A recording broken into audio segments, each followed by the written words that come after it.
pessoal, muito boa tarde a todos vocês. É um prazer estar aqui recepcionando esse evento aqui da BBC. Eu sou Fabiana Schemer, gerente de produtos e regulatório do C6 Bank. Estou aqui com os meus colegas de mercado Marcelo Belotto, head aqui de negócios no banco Ourinvest, Pedro Heroles, nosso jurista, sócio no Heroles Advogado, e o Sandro Nunes, head de produtos Latam no Citi. E hoje nós vamos discorrer sobre duplicatas escriturais, um tema super complexo que vem arrebatando aí corações no mercado. Eu vou fazer uma breve introdução e vou passar aqui a palavra para os meus colegas. Nós vamos ter o evento aqui dividido em 3 grandes blocos. E eu vou começar esse primeiro bloco apresentando uma introdução e um overview sobre o tema de duplicatas escriturais. Então, a duplicata é um título de crédito que foi criado pela Lei 5474, essa é uma lei de 68, e o intuito da duplicata, num primeiro momento, é facilitar a negociação de recebíveis. Claro que com uma lei de 68, é uma lei obsoleta, isso não é muito fácil, então o legislador criou, no momento posterior, a Lei 13.775, que é a Lei de Duplicatas Escriturais, permitindo que esse título circule sobre a forma escritural, e outorgou para o Banco Central, que é a nossa autarquia aqui regulatória, a função de regulamentar a matéria. O Banco Central assim o fez por meio de 3 resoluções, que basicamente são a 4.815, que é a regulamentação direcionada aqui para os bancos, a resolução 339, que é a resolução que dispõe sobre escrituração, atividade de escrituração direcionada para as escrituradoras, e também a resolução 443, que é a resolução que dispõe aí sobre o boleto dinâmico, que é o meio de pagamento que será atrelado à nossa duplicata escritural e vai fazer com que o sistema todo funcione. Tá? Então, basicamente, o que a gente tem de diferente do mundo de hoje para o mundo como vai ser? Hoje, os clientes operam basicamente ali dentro dos bancos prestadores de serviço de cash, né? Nós não temos registro centralizado, nós não temos escrituração de duplicatas. Hoje, os clientes negociam a partir de boletos, na maioria das vezes escriturado dentro das próprias casas, ou assim fornecido pelos clientes de maneira bilateral ali para as instituições financeiras. E a partir da implementação da regulamentação, nós vamos ter novas etapas. Quais são elas? A primeira é a etapa de escrituração. Então, todo cliente que quiser negociar a carteira de recebíveis dele com um banco, ele terá que escriturar duplicatas numa escrituradora. E também a etapa de registro. A partir do momento em que ocorrer uma negociação com esses títulos, uma negociação no banco, pode ser uma cessão com regresso, uma cessão sem regresso, um desconto, enfim, as operações que a gente tem aí comumente no mercado, essas operações terão que ser registradas de maneira centralizada nessas registradoras e todos passarão a enxergar ali o que está disponível no mercado e o que está gravamado para quem. Nós também temos impactos importantes aqui referentes à colheita de manifestações comerciais nesses títulos. Então, a duplicata é um título que pressupõe ali o aceite do sacado, que pressupõe a vinculação de uma nota fiscal. Então, temos vários desafios aqui de construção, impactos de jornada, e hoje eu vou trocar aqui uma bola com os meus colegas de como a gente faz isso da melhor maneira possível. Então, eu já mencionei que esse evento vai ser dividido em 3 blocos. No primeiro, nós vamos entender o que muda para clientes e para instituições. No segundo, nós vamos falar sobre os desafios tecnológicos desse novo modelo. E no terceiro, nós vamos olhar para a agenda regulatória do Banco Central e próximos passos, o que vem pela frente, quando vem. Ao longo da conversa, eu quero que vocês fiquem super à vontade para mandar perguntas pelo chat. Nós vamos fazer o maior esforço aqui para responder todas de maneira online. O que a gente não conseguir, nós vamos enviar para vocês depois via e-mail, então fiquem aí totalmente confortáveis. Vou dar início aqui ao nosso bloco 1, que é o que muda para clientes e instituições com a regulamentação. E para começar esse nosso bate-papo, eu queria direcionar uma pergunta aqui para o meu colega Marcelo. Marcelo, vamos falar sobre um tema espinhoso: meios de liquidação e gestão de garantias. Como que vai ficar isso no regulatório? Então, quer dizer que no passado era só dentro do banco, o banco fazia toda a gestão, e agora tem um terceiro aí nesse jogo para combinar. Como que vai funcionar? Explica para a gente. Não, legal. Obrigado aí, Fabiana, pela introdução, né? Agradeço aí a presença maciça aí de todo mundo que está prestigiando o evento. Vamos lá. Vai mudar bastante coisa, tá? Vamos pensar assim, no mundo como ele é hoje, cada cliente, sacador, ele emite as suas duplicatas, entrega ao banco, via os famosos arquivos padrão KNAB, enfim, ele pode usar aí as vans no meio do caminho para fazer uma integração direto do ERP do cliente, né, do sistema proprietário dele de faturamento, para mandar para a instituição financeira. Isso vai acabar. Por quê? Porque com a introdução da duplicata escritural, este cliente sacador ele passa a ter que contratar um escriturador, e tem que ser apenas um único, exclusivamente um único escriturador. Porém, se criou a figura do intermediário, quer dizer, a instituição financeira que ele está acostumado. E quando eu falo instituição financeira, não precisa necessariamente ser um banco, tá? Pode ser, por exemplo, uma fintech que preste esse tipo de serviço, tá? Mas o importante é que essa instituição financeira, então, ela vai fazer essa ponte de contratar a escrituradora para fazer o serviço de escrituração. Porque a gente tem que sempre pensar assim, nós estamos falando virtualmente de milhões de empresas, né, na economia real, para desaguar lá em meia dúzia de escrituradoras. Então, o papel dessas instituições intermediárias vai ser super importante. Aí o que acontece? As escrituradoras, que são as registradoras hoje que a gente conhece já, inclusive do mundo, né, do arranjo de cartões, elas já estão se preparando para não só fazer escrituração, mas fazer uma série de serviços para facilitar a vida do cliente. Então, imagina o seguinte, hoje, o número da duplicata, ela já consta na própria nota fiscal. Então, na hora que ele contrata essa escrituradora / registradora, eles já vão oferecer um serviço de escrituração automática.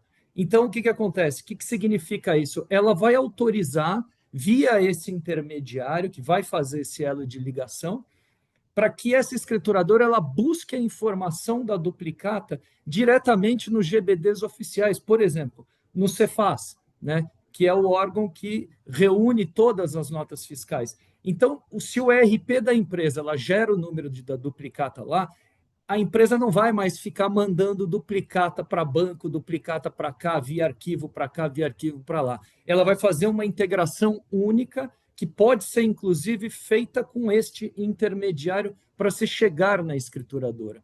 Então, aí o que vai acontecer? Todas as duplicatas que são emitidas por ele já vão constar nessa base. Então, mas aí, para fazer esse onboarding, é um negócio importante.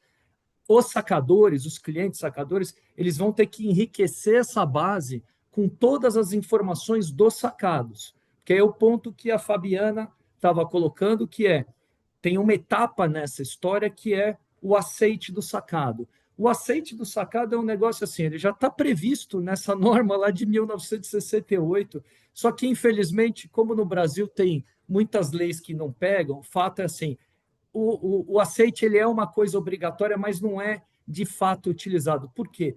Porque no relacionamento comercial é muito difícil uma empresa chegar para o seu cliente e obrigar ela que ela aceite aquela dívida que ela tem para consigo, né? Mas o aceite é uma coisa muito importante e aí entra no outro aspecto que você me perguntou, que é a gestão de garantias, porque uma duplicata aceita pelo sacado, ela tem para o financiador uma validade do ponto de vista de crédito muito mais importante que uma duplicata que não está com aceite.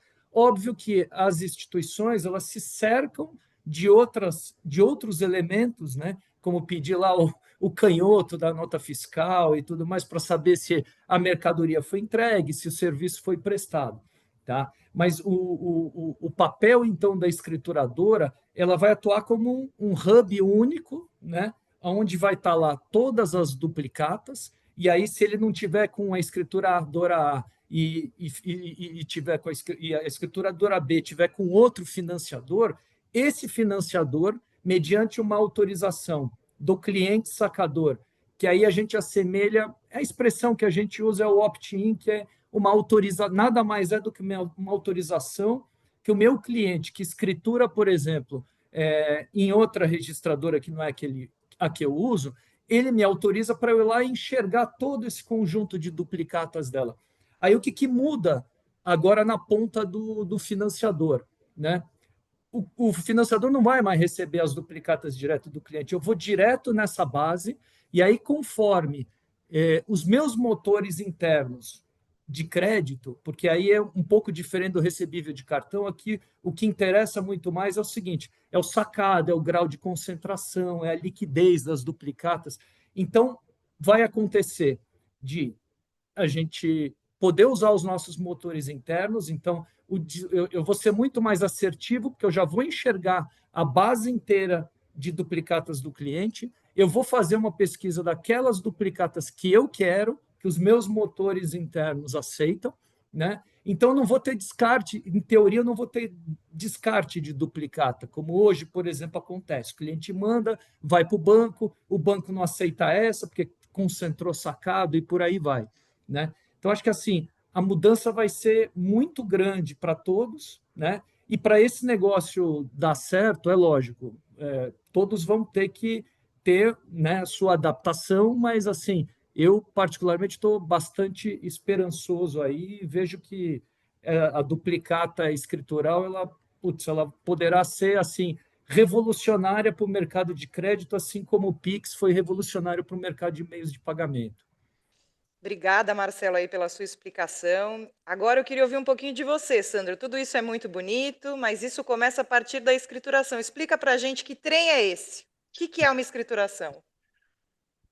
Obrigado, Fabiana. Tudo bom?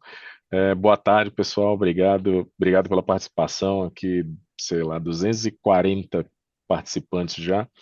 É, Algumas coisas que o Belotto estava comentando, eu acho que vão ser importantes, né? Porque hoje as empresas, elas simplesmente, quando querem usar o recebível, emitem um boleto, vão num banco, descontam, dão isso em garantia e, como ele estava falando, em algum momento ali do ano que vem, a obrigatoriedade lá em 2027, provavelmente, vai ter que ser escriturada uma duplicata, né, digital, a duplicata escritural.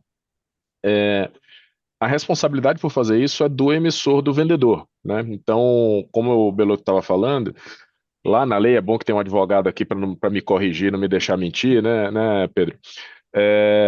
Lá na lei antiga, o vendedor ele tem o direito de emitir essa duplicata, que é um título de crédito, né, contra o seu cliente. E ele vai poder fazer isso. As escrituradoras vão criar esta duplicata a partir da fatura, que é o que está lá na lei, não é da nota fiscal. E isso já cria uma responsabilidade inicial ali para a empresa que está vendendo, né? Eu estava aqui num evento hoje aqui no City com clientes e a gente estava discutindo justamente isso.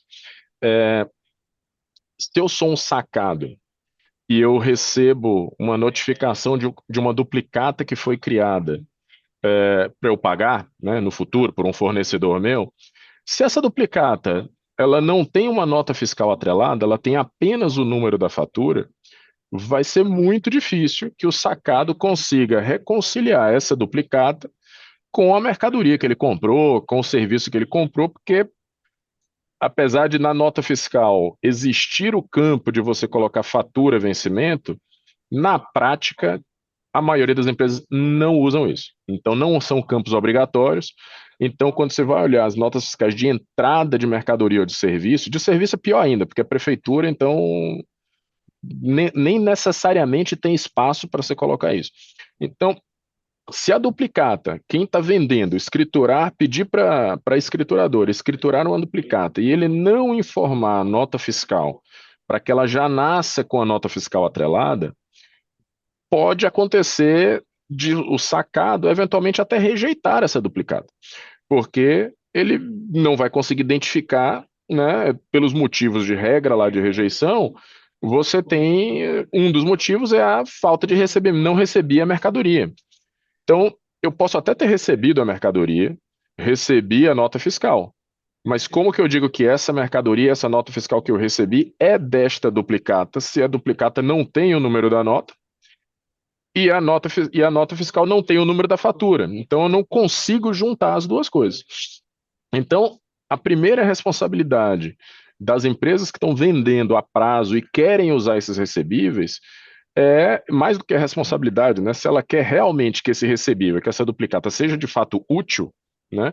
é muito importante que se crie essa duplicata junto com a nota fiscal, porque vai ficar mais evidente, né, que aquele seu título de crédito você vai poder cobrar em relação a uma venda que efetivamente você fez. Então, como isso vai ser feito? Ele vai poder ser feito diretamente com as escrituradoras, mas o que a gente percebe no mercado é que, obviamente, todos os bancos, fintechs, etc., vão prestar esse serviço para as empresas e escrituradoras de receber seus arquivos de cobrança, né? Provavelmente vai ser um arquivo no formato de boleto normal, e usar este arquivo para encaminhar para a escrituradora, e a escrituradora, a partir daí, ela cria aquela duplicata, além do modelo que o Beloto comentou, da escrituração automática. Mas a escrituração automática pressupõe que o emissor da nota fiscal coloque na nota fiscal número da fatura e data de vencimento, porque se não tiver número de fatura e data de vencimento, não tem como criar uma duplicata se você não sabe o número da fatura e muito menos a data de vencimento.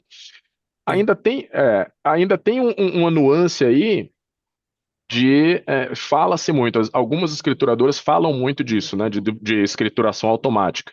Eu sou um pouco cético em relação a isso, porque primeiro que nota fiscal de serviço ninguém vai conseguir escriturar automático, porque ninguém consegue conectar com as prefeituras, né? Tem 5.000 prefeituras, não vai dar, né?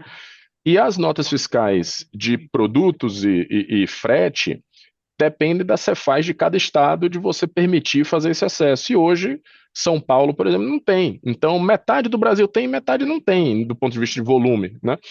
Então, vai ter escrituração automática? Até vai, mas num pedaço ali e no resto não. Então, é, é, eu acho que o que fica aqui de recado para as empresas que estiverem assistindo e para os bancos também, né, os participantes aqui do mercado, é que falem com as empresas, alertem para isso, porque as duplicatas elas vão ter uma gradação de valor. Uma duplicata que tiver nota fiscal, que tiver aceite, que tiver tudo bonitinho, pô, vai valer mais do que uma que não tem nada, né? Eventualmente, essa uma que não tem nada pode até ser rejeitada por esse motivo que eu comentei, né? E agora eu queria ouvir você, Pedro. Contaram para mim, para o Marcelo e para o Sandro que o sistema ia ficar bem mais seguro com a duplicata escritural, com a notificação. A gente queria que você comentasse aqui um pouco sobre a sua experiência com registro centralizado, com títulos escriturais. Vai trazer segurança para o modelo ou não vai? Qual que é a sua visão sobre esse tema? Obrigado, Fabiana. Bom, antes de tudo aqui, boa tarde a todos. Um prazer enorme estar aqui no ABBC Talks. Aqui a minha tarefa ficou mais fácil para falar depois do Marcelo e do Sandro, que fizeram uma explicação super completa do sistema. E aqui, para tentar complementar e contribuir um pouco para as discussões hoje, eu vou me remeter a um pouco das discussões que eu tive com o Banco Central, por conta até de um trabalho que a gente conduziu no escritório com relação a duplicatas escriturais, que foram algumas discussões lá com o Denora, especificamente com o Madilson. E a gente remetendo digamos assim, ao primeiro grande projeto de registro de registradoras do Banco Central, que é o registro de recebíveis de cartão. Que começa com a consulta pública 68, ali tem um regime transitório, depois um regime definitivo, e ali depois com algumas alterações. A gente tem aqui uma lógica muito similar para a questão das duplicatas escriturais, ou seja, a ideia toda de se registrar esses recebíveis primeiro, facilitar a negociação, ou seja, a antecipação desses recebíveis, a constituição e a concessão de crédito com garantia nesses recebíveis, evitando uma série de problemas. Aqui fica exemplificado de alguns problemas que aconteceram por conta dos recebíveis de cartão, como a questão da trava bancária, que nada mais é do que você segurar ali os recebíveis acima de um limite do collateral que o determinado estabelecimento estava dando para aquele empréstimo, dentre outras questões. Agora, por que que eu tracei esse paralelo? E esse exemplo foi dado até pelo Mardilson em uma das discussões que a gente teve. Diferentemente dos recebíveis de cartão, as duplicatas não são títulos que nascem do sistema financeiro de pagamentos. Ou seja, quando a gente pensa no recebível de cartão, a gente tem ali toda a cadeia de intermediários de pagamento, ou seja, o emissor, a credenciadora, até chegar no estabelecimento recebedor final, mas dentro de um sistema regulado. A duplicata não é assim. A duplicata, ela surge, obviamente que sempre existiram operações bancárias envolvendo duplicata, antecipação de recebíveis de duplicata, etc. Mas a princípio você tem um sacador e um sacado sem a intervenção ou a inclusão desse tipo de operação no sistema financeiro. Então, a partir do momento, ou o sistema de pagamentos, na medida em que o Banco Central, por meio inicialmente da Lei 13.775, das regulamentações que se seguiram daí, Resolução 339, eles incluem isso no âmbito das registradoras, algumas adaptações precisam ser feitas. Então, o Sandro até mencionou muito bem o papel dos escrituradores. A gente pode passar para fazer um paralelo aqui de forma imperfeita. A gente pode colocar o papel do escriturador no sistema da duplicata escritural de forma muito parecido com o papel do credenciador nos recebíveis, ou seja, aquele papel de levar a registro esses recebíveis e de ser um centralizador das pontas entre pagador e recebedor. Mas que foi uma figura que precisou ser criada pelo Banco Central justamente por esse fator da duplicata não ser um título que se inclui no âmbito de sistema financeiro e de pagamentos, mas que é trazido pela regulamentação para esses sistemas.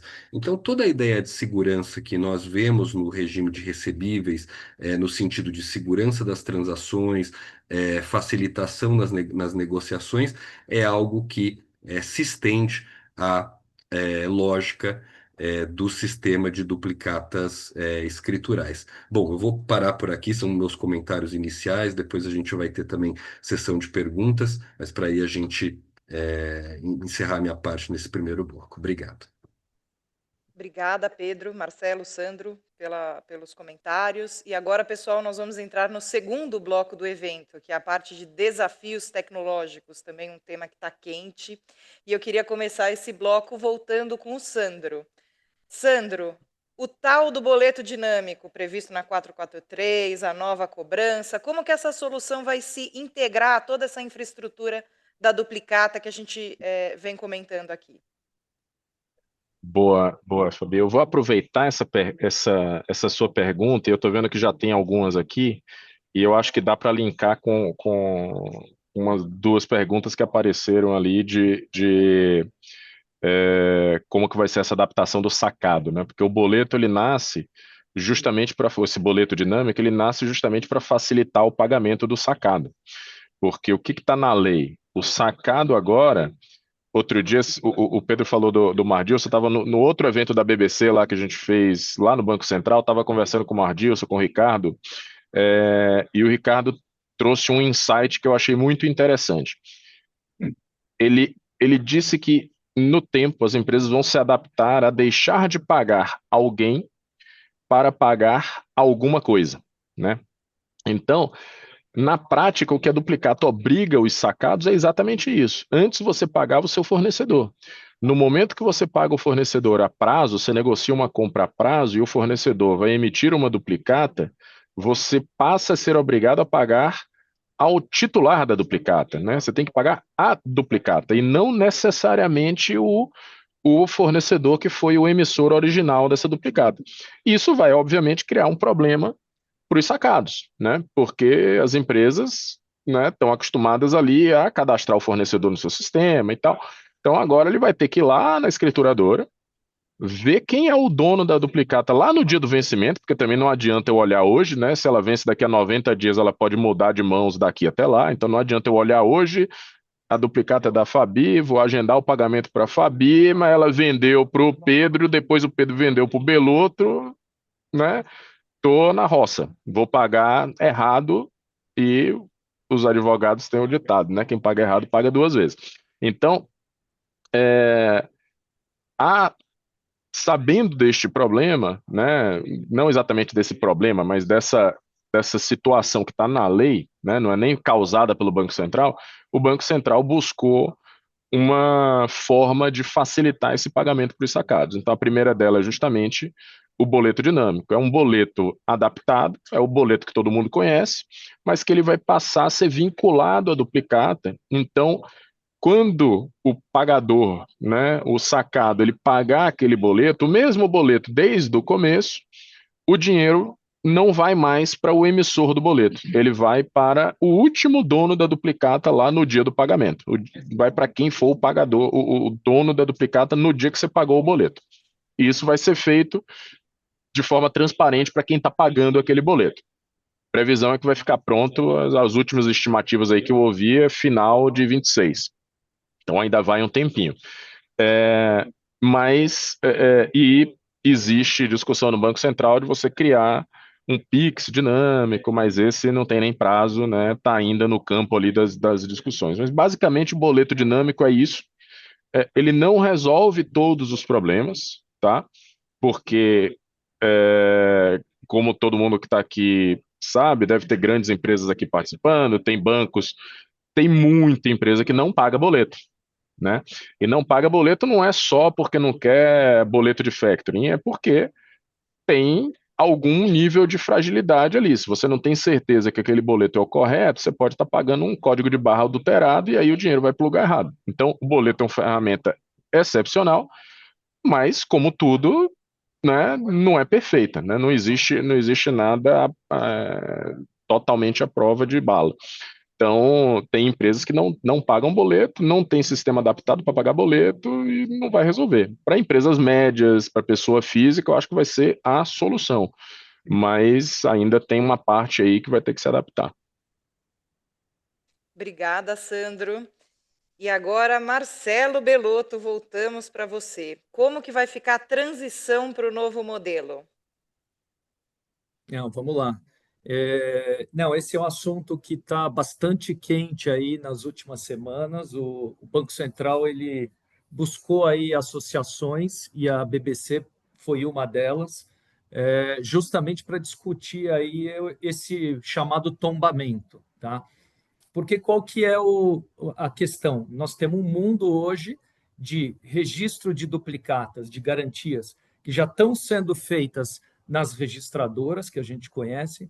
Tem um mundo ainda de registro de duplicatas que foi feito nos cartórios, por N razões, eventualmente porque determinado financiador dessa operação nem sabia da possibilidade de registrar, né, o gravame, por exemplo, na registradora, porque tem uma lei, tá, que diz hoje que dá segurança justamente para se fazer o registro nas registradoras, que determina, né, que o gravame ele tem que ser feito aonde o ativo financeiro foi registrado. Então, se eu registrei a duplicata numa registradora, eu tenho que fazer o gravame lá, né? E aí, claro, num determinado momento, as registradoras tinham que se habilitar, né, a receber o registro das duplicatas mercantis, das duplicatas de serviço e por aí vai. Mas nós temos esses dois mundos aí que aí precisam, então, se conciliar, porque o tombamento precisa ter como princípio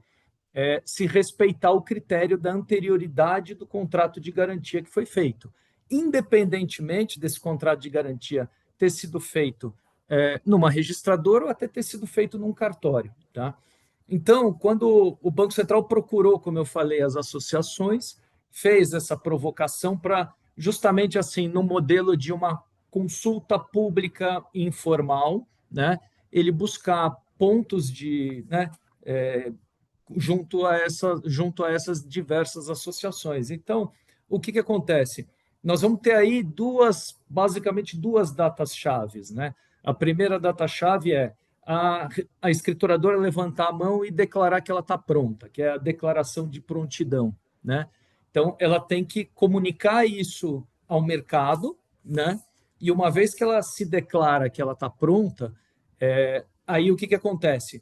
Os agentes financeiros eles vão ter que buscar seus clientes para ensejar que eles, né, contratem as escrituradoras de alguma forma. Então, isso também vai ter que ser um movimento, acho que o Sandro aí até comentou, né? Vai precisar existir assertividade de todas as empresas para elas buscarem primeiro, né?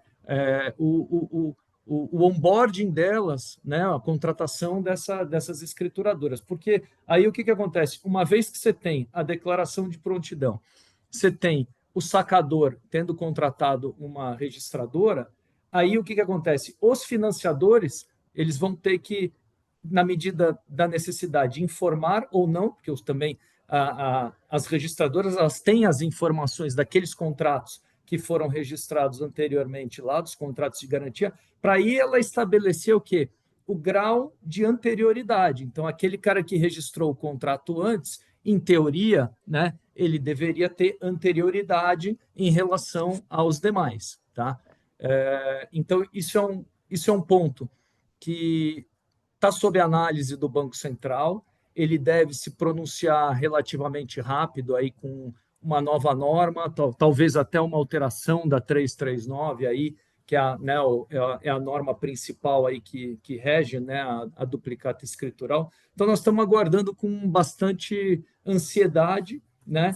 E tem aí uma série de preocupações que a gente coloca, como, né, primeiro, o tempo, né, para principalmente esses eventos acontecerem entre a declaração de prontidão, contratação do escriturador pelo sacador, e aí o envio, né, dos contratos, a consolidação, para que aí você tenha, de fato, aí a entrada de uma forma o menos traumática possível, né? Obrigada, Marcelo, pela explanação. Pedro, falou em anterioridade, é coisa de advogado. Eu queria direcionar uma pergunta para você. Como que vai funcionar esse tombamento do legado? A gente vai ter aí um registro centralizado, né? Vai sanear ali o que a gente tem hoje no mercado, mas temos um passado sombrio aqui para equalizar. Então, temos registro em papel, registro em RTD digital, já alguns registros feitos em escrituradoras habilitadas pelo Banco Central para atuarem na atividade de registro? Como que você vê essa questão do ponto de vista jurídico? É, esse de fato é um problema a ser equacionado, e a gente teve algum ruído quando a gente pega o exemplo do regime de registro de recebíveis. E acaba sendo sempre uma lição, no sentido de que já houve uma lição aprendida com o sistema de recebíveis. De fato, a gente tem uma solução para futuro. Quando a gente pega a 339, existe uma previsão específica de que os sacadores, isso em uma relação com os escrituradores, observadas ali as restrições que vão precisar ser retiradas para que isso ocorra de forma plena, vão precisar, dali por diante, emitirem todas as suas duplicatas de forma escritural. Então, de fato, eu acredito que a gente vai precisar de uma certa eh, acomodação dessa transição. Eu não acho que vai ser fácil. A gente precisa ter também em vista que as duplicatas, elas, em grande parte, elas são de menor prazo. A gente não tem um diferimento tão grande em grande parte de duplicatas. Então, talvez não seja um problema tão difícil de ser equacionado. Mas, da mesma forma como houve, para quem se lembra do que aconteceu no registro de recebíveis, a gente tem esse princípio da anterioridade do registro e de oneração dos recebíveis. E houve todo um problema no início de quem seria de recebíveis que estavam onerados em sua totalidade para vários empréstimos que um determinado estabelecimento comercial tinha. Existiam umas cláusulas catch-all no sentido, ó, todos os recebíveis, presentes e futuros de todas as vendas vão ser onerados em favor do credor X. E aí esse estabelecimento comercial tinha esse tipo de contrato com a instituição A, instituição B, instituição C. que acontece? No momento em que entra em vigor registro de recebíveis, a gente tem ali as instituições A, B e C pleiteando a sua primazia sobre esses recebíveis, e aí é sujeito a uma insegurança jurídica tremenda. Isso vai precisar ser equacionado de uma certa forma, e acredito que o Banco Central vai ser muito importante nessa fase de transição. Obrigada, Pedro. Bom, pessoal, agora eu vou entrar aqui no terceiro bloco do nosso evento, que é a agenda regulatória e próximos passos, e ao final vou abrir para perguntas aqui, já temos várias perguntas muito interessantes, obrigada aí pela participação de todos. Em relação a esse último bloco, eu vou passar aqui um overview bem rápido de quais serão os próximos passos do que vem no mercado por aí. Então, primeiramente, nós vamos ter uma etapa de testes, essa é uma etapa de teste que vai acontecer entre escrituradoras e registradoras, porque o Banco Central está tomando cuidado dessa vez de testarmos previamente como vai ser o funcionamento da interoperabilidade, né? Então, como que vai ser a conversa entre essas entidades? Em cartões tínhamos 3, agora aqui, se não me engano, já temos 8. Qual que vai ser a resiliência para a recepção e tratativa desses arquivos? Então, vai ter uma primeira etapa ali de testes de interoperabilidade, podemos assim dizer. Depois, nós passaremos para a operação restrita de mercado, aí sim, afetando o banco, os sacados e sacadores, que tem uma previsão de início em março de 2023. Claro que a regulamentação ela traz um prazo, que é o que a gente chama de prazo de bandas, né? Esse prazo pode ser tanto antecipado quanto postergado, mas temos aqui uma estimativa de mercado bem firme de que essa operação restrita deve se iniciar em março de 26, e, por fim, o pleno funcionamento aí da duplicata escritural, já contemplando, inclusive, o tombamento do legado, para dezembro de 26, janeiro de 27. Claro que, inclusive, até aproveitando uma pergunta que tivemos no chat, temos outros regulatórios de mercado que provavelmente vão se cruzar com esse prazo, por exemplo, split payment, e estamos num esforço conjunto aqui nos GTs técnicos de mercado para impactar o cliente o mínimo possível. Então, poxa, vai ter que mexer em layout, adaptar KNAB, mensageria de PCR. Vamos fazer isso uma única vez, né? Vamos tentar aí casar esses prazos. Ainda estamos com uma agenda incerta e incipiente, mas acreditamos que unidos vamos chegar lá. Então, esse aqui é um overview do regulatório, tá, pessoal? Eu já queria passar para a parte de perguntas. Temos várias perguntas interessantes aqui no chat. Como eu comentei no início do evento, nem todas nós teremos tempo hábil de responder por aqui, mas daremos uma devolutiva para todos por e-mail. A primeira pergunta eu vou direcionar para você, Sandro. Já começamos numa pergunta cabeluda. Vamos lá. Qual o incentivo para o sacado dar o aceite na duplicata? Isso não vai criar impedimentos, empecilhos operacionais que hoje não existem? Boa pergunta. Vou tentar responder rápido e já linkar com algumas outras aqui também, tá? Não tem um incentivo claro para o sacado dar o aceite. A lei diz que o sacado é obrigado a dar o aceite, mas acho que foi o Belotto que falou logo no começo, tem lei que pega, lei que não pega, infelizmente.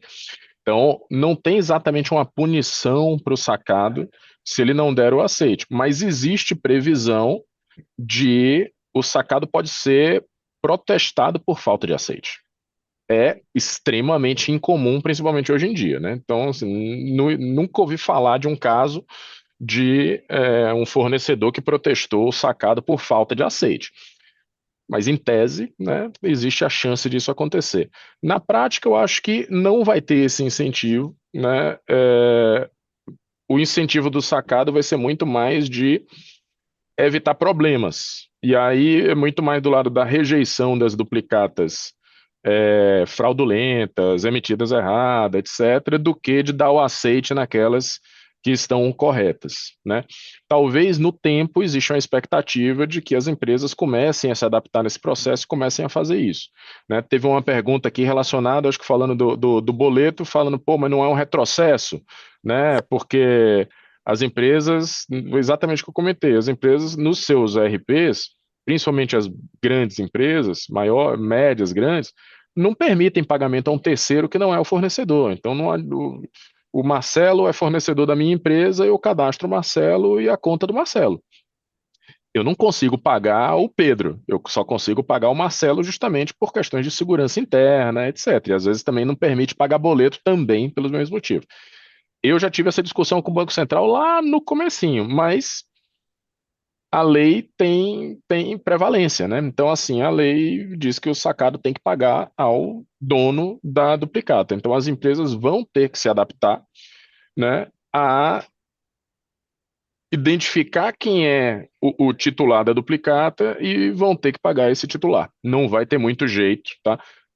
Como eu disse de novo, no tempo, isso vai ser facilitado por instrumentos inteligentes de pagamento, né, que é o boleto dinâmico e o Pix dinâmico. Mas o Pix dinâmico não está nem no horizonte, não dá para imaginar quando que isso vai acontecer.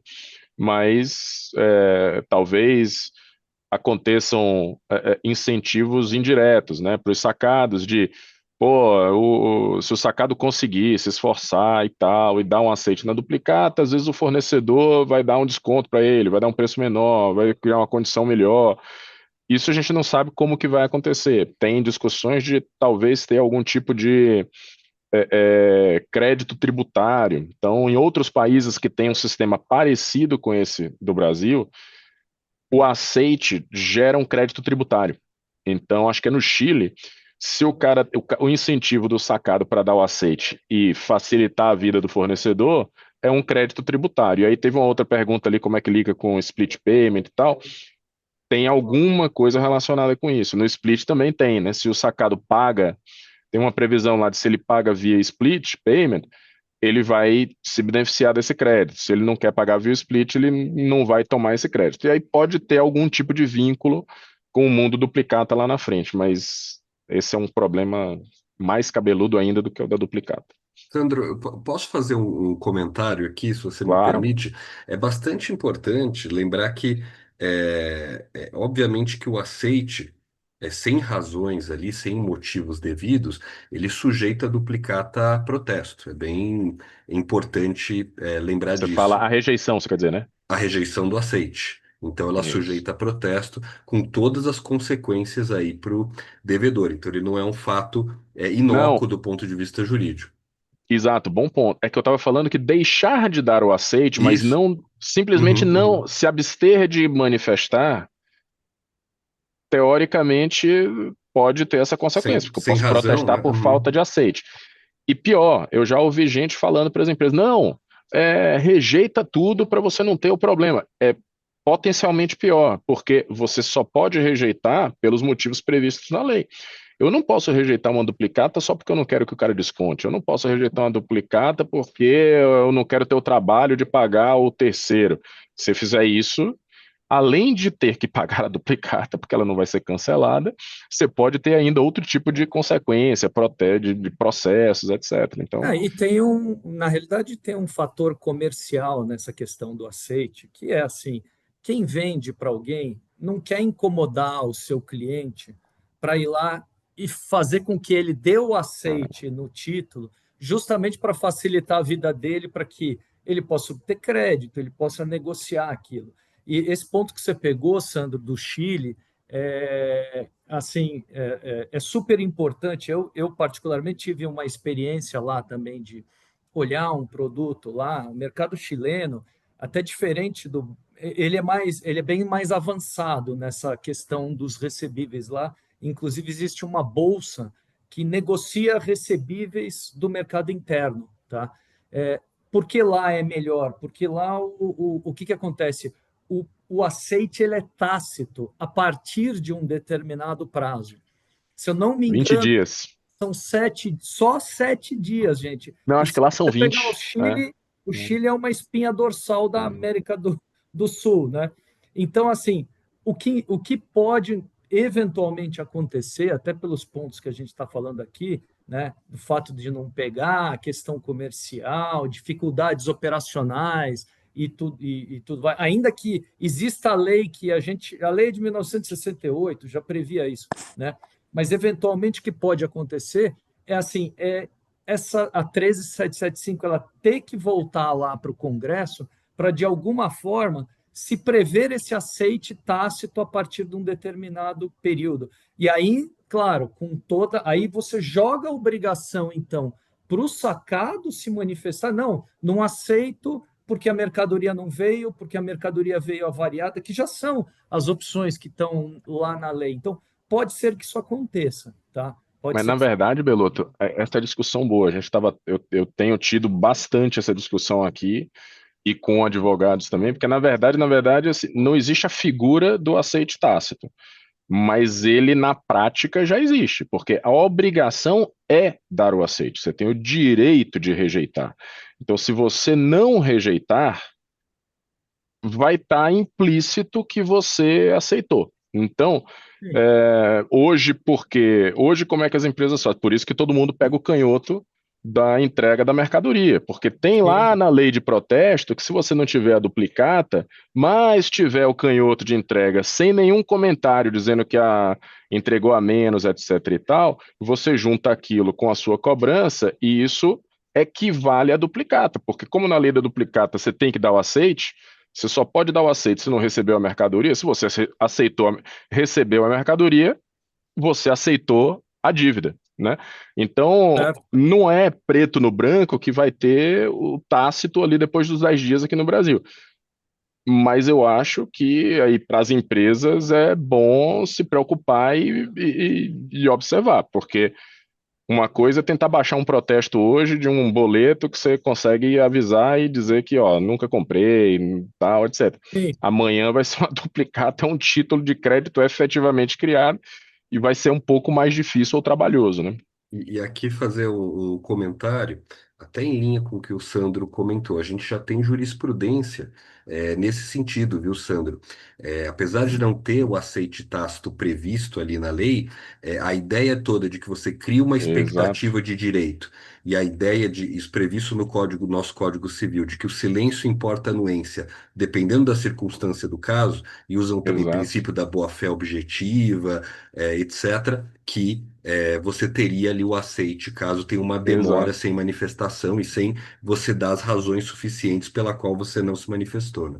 Exato. E na duplicata escritural vai ser muito mais difícil de um sacado, principalmente uma grande empresa, né? Pega aqui na BBC, tem um monte de banco aqui. Imagina que emitir uma duplicata contra um banco. Como é que o banco vai dizer para o juiz que não, eu não sabia que eu tinha que rejeitar esta duplicata em até 10 dias. Eu não via duplicata. Impossível, não tem como se defender disso, né? E aí alguém compra uma duplicata não rejeitada sem manifestação, ela não foi aceita, mas também não foi rejeitada.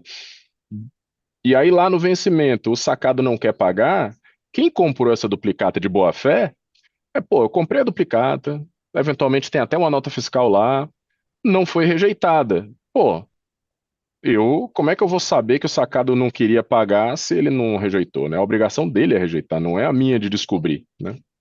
Sim. Aproveitando aqui o gancho dessa reflexão de vocês, eu queria perguntar para o Pedro: notificação para lá, notificação para cá, manifestação de sacado, aceite, informe de cessão, isso não aumenta o risco de fraude, principalmente quando a gente está falando de transações de varejistas? Eu acredito que essa justamente é a beleza, uma das belezas do sistema que foi desenhado pelo Banco Central, porque você tem essa centralização das informações no escriturador e no registrador, ou seja, a ideia de você ter, e isso depois com a parte de pagamentos, ou seja, com a dinamicidade de pagamentos casado com a criação do boleto dinâmico, ou seja, mitigando ainda mais o risco de fraude. Então, na minha opinião, justamente por essa centralização das informações no escriturador e no registrador, e que são duas figuras que vão estar ali autorizadas e supervisionadas pelo Banco Central, é justamente aí que eu vejo que a gente tem essa mitigação de assimetria de informação e das fraudes, né, consequentemente. Eu só queria pegar um gancho nesse negócio da notificação, da forma como eu tenho visto que as escrituradoras estão montando, né?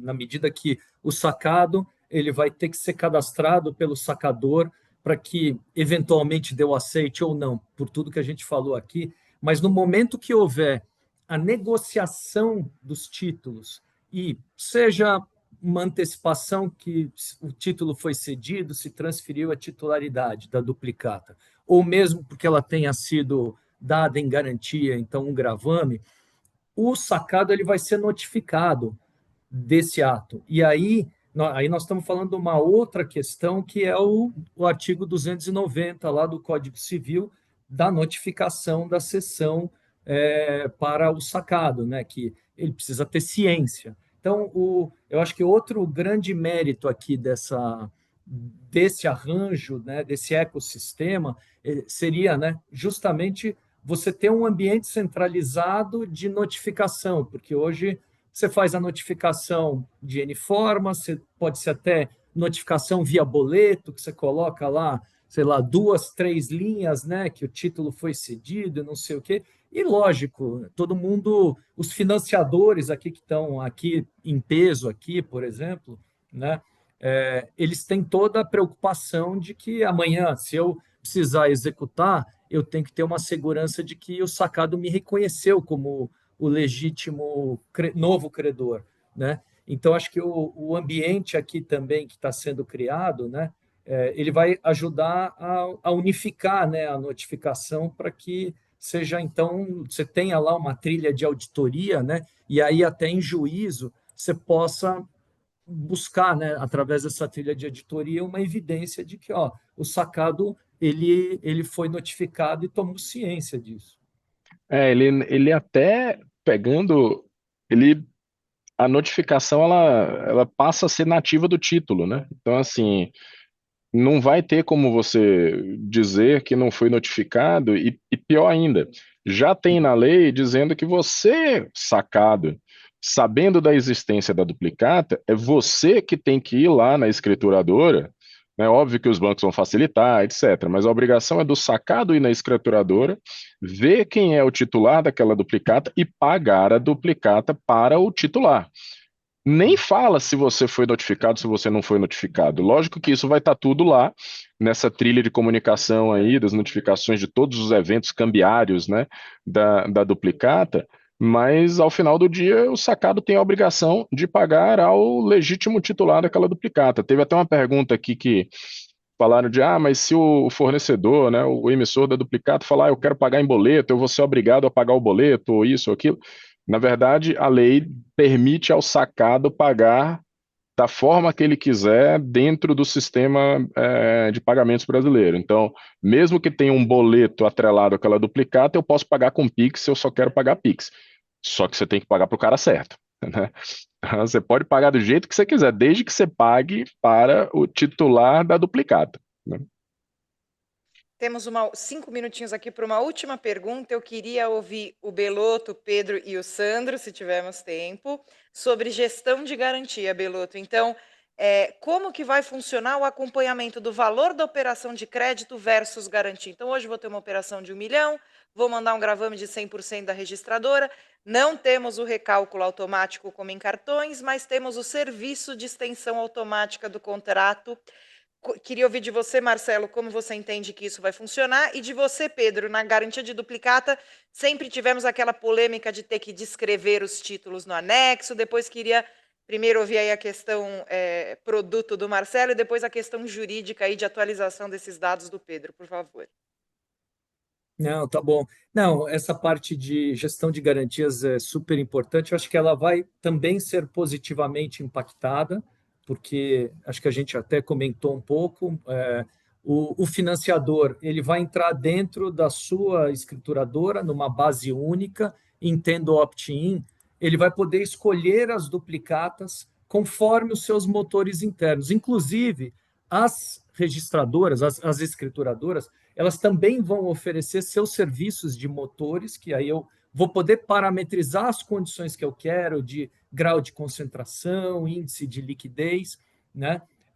Mas vou poder continuar utilizando os meus motores internos, tá? Então, assim, visto por esse aspecto, acho que facilita muito, porque você não vai mais receber do cliente, você vai entrar direto nessa base centralizada, vai escolher as duplicatas se tiverem, para compor a sua garantia, vai fazer o gravame, E aí é um processo contínuo, do mesmo jeito que acontece hoje, mas ao invés de você receber do cliente, você vai direto nessa base centralizada. A duplicata vai ser paga, você vai continuar, conforme, né, o teu contrato de garantia, retendo recursos numa conta vinculada, até compor, né, o teu exigido de garantia, e aí fazer a liberação do recurso que está na conta vinculada, que costumeiramente aí o pessoal chama de giro da vinculada, né?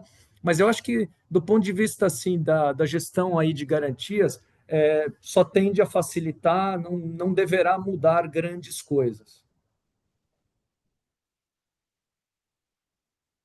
Pedro, podemos entrar na questão jurídica ali da atualização dos títulos? Claro. Aqui, Fabiana, vai funcionar de uma forma muito similar com o que a gente tem em registro de recebíveis. A gente tem uma previsão, em outra norma que regulamenta as duplicatas escriturais, a Resolução 4815, que as instituições financeiras, na medida em que o crédito for sendo pago pelo devedor, ele já precisa, em até um dia útil, desconstituir a garantia sobre as duplicatas excedentes. Então, esse problema do over collateral, que era um problema já do regime de registro de recebíveis e que veio ser endereçado aqui também, vai ser endereçado, já está endereçado da forma, do ponto de vista regulatório, com essa conexão operacional ativa que vai haver entre instituição financeira e registrador, e aí entre registradoras mediante interoperabilidade, para que ande par e passo aquele valor dado em garantia, travado em garantia e o valor remanescente do crédito.